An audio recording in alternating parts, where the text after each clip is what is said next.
Okay, so this tutorial is going to be about creating a hidden object game, and it's pretty straightforward. The two basic concepts is the idea of order and layer, where different objects will have a different assigned order. That way they get masked by an object above it, covered by an object above it, but they also cover an object behind it.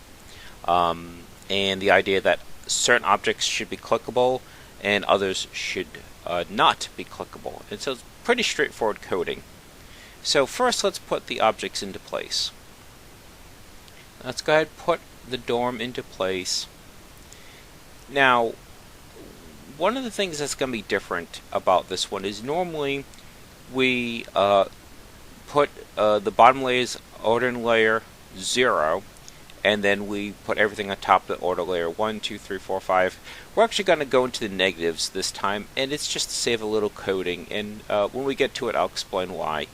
But so for now, this should be the furthest anything should be behind, so order layer 5, negative 5, excuse me, negative 5.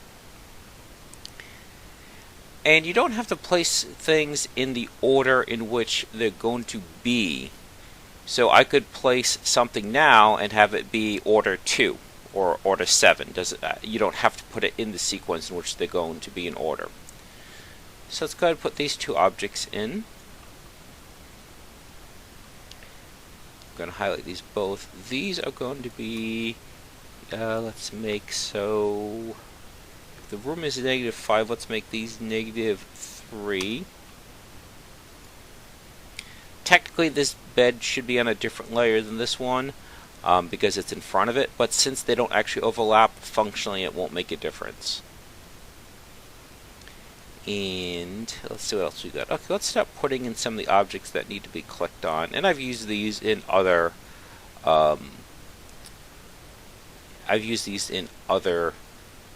demos, so if they look familiar.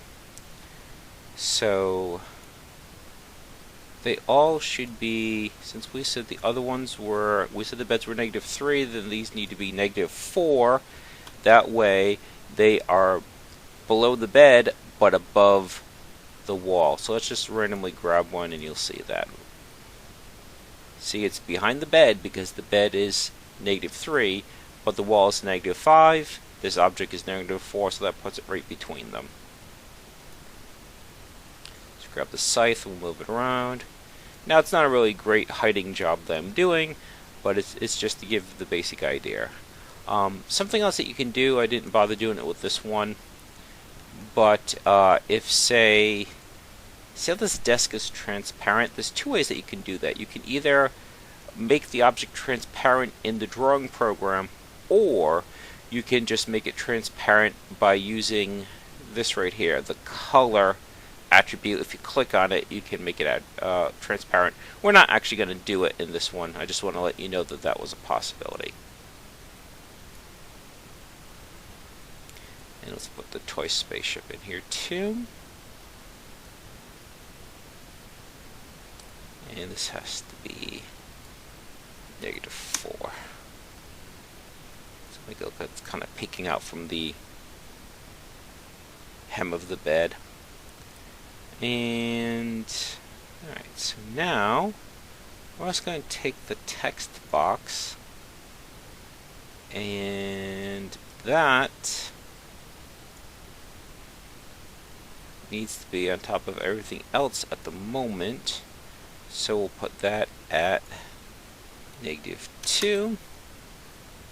And now we're going to create some text objects, and then, believe it or not, the coding is really simple. It's going to be the same script attached to everything. Well, no, I shouldn't say everything, to all the hidden objects. So let's do create empty, and we'll call this object1 txt. We'll click on that. We're going to click on add, click on mesh, and we're going to click on text mesh. And this, we could type out what the name it is, at least for this demo, because it's not going to change. So this will be for, say, gem. Now, as you can see, that's blurry, so you got to make a few changes. Change character size to something like 0.3. Choose a font, although in this case it won't change because it looks like it's using an Arial font even though one isn't selected. And then font size, we'll say 22.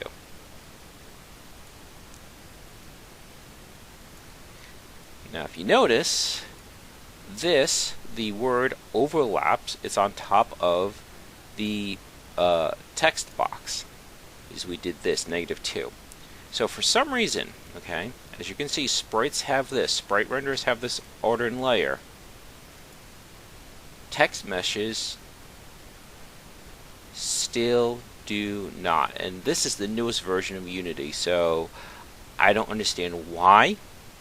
Because you certainly can do it with the script. You can attach a script to this and say get component text mesh dot renderer order and layer, and you can change it manually like that. So I don't know why they don't give you a top level way to do it. So that explains why we were doing everything in this kind of wonky way of making everything in the negatives, because whenever you create an object, it defaults to 0 as far as order and layer.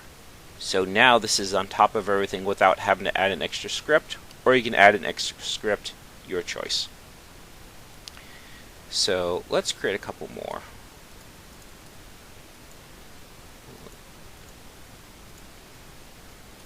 Call this obj2txt, so object2text, and we'll change the text to spaceship.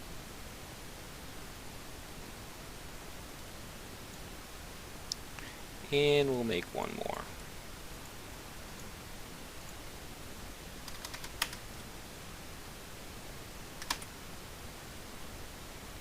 And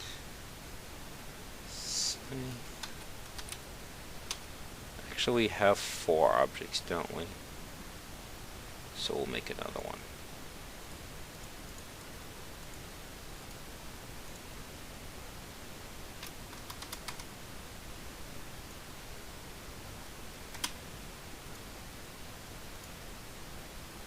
And this will be potion.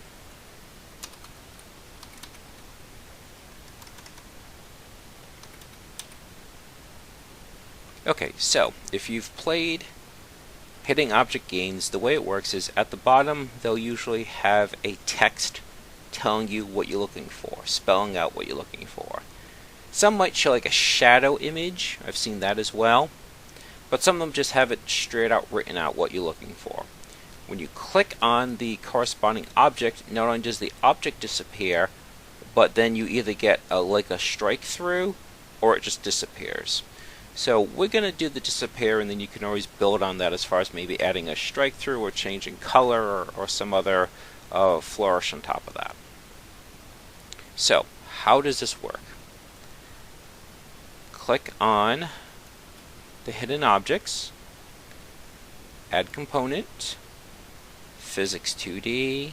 We don't want a rigid body because we're not applying gravity, but we do want a box collider, and they all need to be triggers. Also, we're going to want to edit these collider boxes because there's a lot of blank border and you don't want it to be too easy for people just to click around.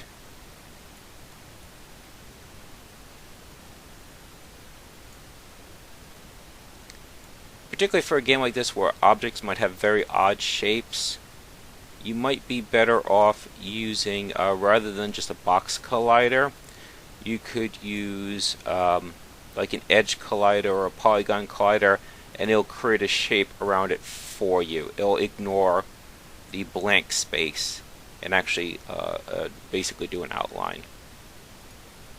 So just want to let you know that that option is out there. Let's tweak this one.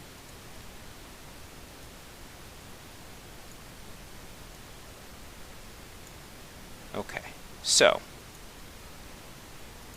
quick summary. we put all our images into the scene, turning them into objects. We changed the order and layer depending on if we want it to be the background, like the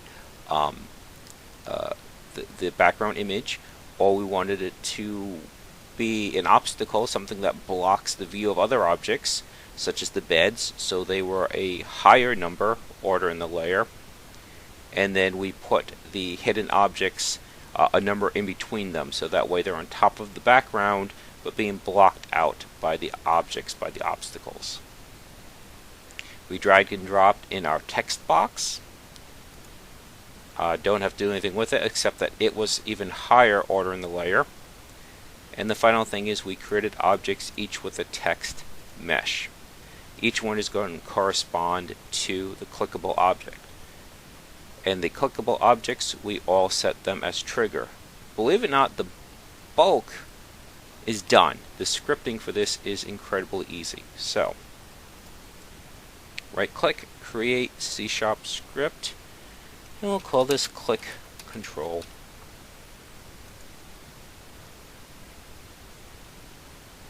Highlight the 4 objects. I'm probably going to move the scythe, it's really kind of getting covered up. And then just drag and drop the script onto it. It'll take a minute to move that scythe while I'm talking about it. There we go.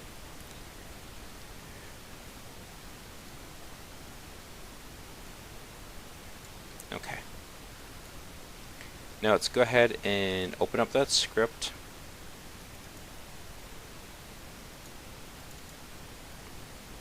I already typed it out, but don't worry, when I copy and paste it, I will explain it. So, first thing we're going to do is we're going to create 2 variables. And although, well, we'll get to that in a second. So first one's static. Okay, that means that this exists accessible to any object anywhere in the application in any scene. This is going to be the name of the object you just clicked on. So public static string name of object. So when you click on an object, it's going to get stored in this variable. Public game object, object name text. This is an interesting application of a non-static variable. So even though I've only written out one variable name, every single object that this script gets attached to will have its own version of that. So in other words, if I attach this to 20 objects, I just created 20 variables, all with the same name, all inaccessible to each other, only accessible to the one object that the script is attached to. So I'll show you how that works. So click on Save. And now the object that's attached to. So here's the script component, object name text. So watch this, and this will hopefully make it clear. So what's going to happen is when you click on an object, it's going to disappear, and you want its corresponding name to disappear, to be removed from the list, to let the player know, okay, you no longer have to look for the gem. So if you click on the gem, gem should disappear. Click on spaceship, spaceship should disappear. So on and so forth. So watch what happens. So gem, and object 1 is gem. If you drag and drop object 1 to object name text variable, there it is. Now watch this. Potion. See? Object name text, it's the same name of the variable, but the object is not there that I just dragged and dropped. So when I go back to the gem, it has a name for it. So even though it's one script declaring one variable, every single object has a unique version of that variable, which makes the coding really, really easy. Let's go to the potion. It looks like potion was number 4. Let's go to the scythe. Scythe was number 3. And spaceship was number 2. Now, another application of that would be, say, enemy HP. You have a script that controls an enemy, and you have 20 of the same enemy spawned. Well, you want each of them to have their own enemy HP. So it would be a similar situation where it would be non-static, enemy HP, and every single object that script attached to would have its own unique version of that variable. A discrete variable, I guess you would call it, because they don't overlap with each other. So if you just scroll down, you can see gem, object name text, object. You can see it's different for each one. So I'm not trying to beat that issue to death, but that's incredibly important to understand that even though I only declared one variable, every script gets a unique version of that variable, and it's not a static variable, that they all have their own version of it. Okay, so we did that in the script. Let's go back to the text file, and this is really the last of the coding. Now, true, this isn't a fully fleshed out game, but when it comes to hitting objects games, this is the bulk of what you're doing. So outside of start, outside of update, you want void on mouse down parentheses. Very important, OMD. All must be capitalized. This is a pre-existing coroutine. If you do not use those capitals, it's going to think you've invented your own and not know what to do with it. But because this is a pre-existing coroutine, the Unity knows, okay, when the mouse has been clicked on the object that the script is attached to. So that's what this does. Whatever object the script is attached to, it's going to do whatever in here when the mouse is down. Now, you can't just use this script, you have to make the object clickable, which we did by adding a box collider and making them triggers. So what are we going to do? First thing, name of object. So this variable here, it's going to be set to GameObject.name. What is GameObject.name? That means whatever the script is attached to, the name of that object is going to get transferred into this variable. Since this script is attached to multiple objects, I don't actually have to say, well, what's the name of the object we're clicking on, because void on mouse down has already determined which object has been clicked on. Don't have to do the debug. I simply did that to test if on mouse down was working. Sometimes I forget the names. I'm thinking on mouse click, on mouse over. So double / turns it into a remark. Destroy game object and destroy object name text. So this is why we created that linkage. So public game object name text. We created that linkage for the purposes of linking the object text. So it makes it that easy. Destroy the object that this script is attached to. That has been clicked on. Important it's done inside of on mouse down. And destroy this object. And that's basically 90% of what a hidden object game is. You can put in additional coding. Don't worry, I'm going to run this. You can put in additional coding that if people clicking too quickly, there's a penalty.